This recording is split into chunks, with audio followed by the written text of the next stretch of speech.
I really do want to talk about this healthcare thing because it's a total mess right now, but it's not beyond the point of no return. Yeah. Mitch McConnell yesterday making the announcement they're not going to get this vote done this week, which is what his hope was.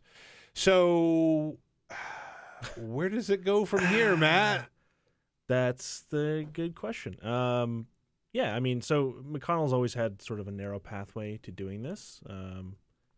You got 52 Republicans. He needs 50 of them to vote for this thing. And really, for a lot of senators, it's sort of against the interests of their state. You have the Medicaid expansion that's helped a number of states. So, senators have to vote against the interests of constituents. So that's always a problem. And then you also have senators who just fundamentally don't like the bill, either from the conservative side or the moderate side. And it seems like he's lost more than 3 or 4, but right now I think the number maybe he has on board is around 40, right? And you're trying to get 50 of these guys, and you can only lose 2 again. You have 2 or 3, depending on how you want to count, who have really I think, solidly come out against this bill. So there's really no margin left. I mean, he's lost Susan Collins, he's lost Dean Heller, and Mike Lee right now is saying, this is not any good from the conservative side. They want a fuller repeal. They want the protections for people with pre-existing conditions. They want those out.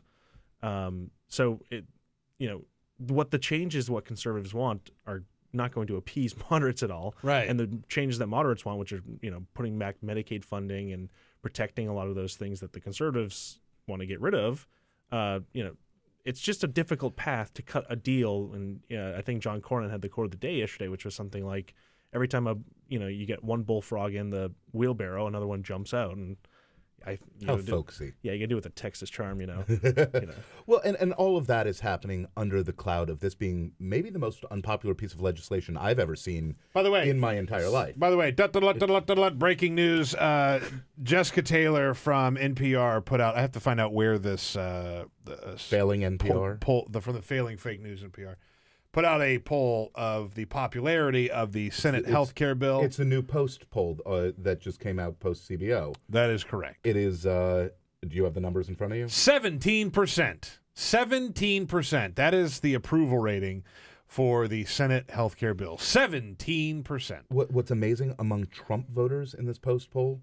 Trump voters. Keep or fix the ACA, 53%. That's unbelievable. Repeal, 40%. Unbelievable.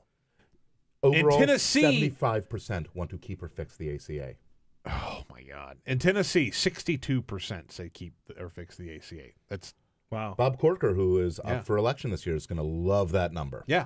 Well, Tennessee has actual, the Obamacare has not been fantastic for people in Tennessee. So it's amazing to see that sort of number when the premiums they've faced there are significantly higher than what, they at least thought. So a lot of these states, Obamacare is one of those things that states have experienced unequally. If you live in the right state, it's been great for you. If you live in the wrong one, and a lot of that's been how governors have. Sure, the Medicaid expansion. If you chose not to expand Medicaid and just take free money from the federal government, what are we doing here?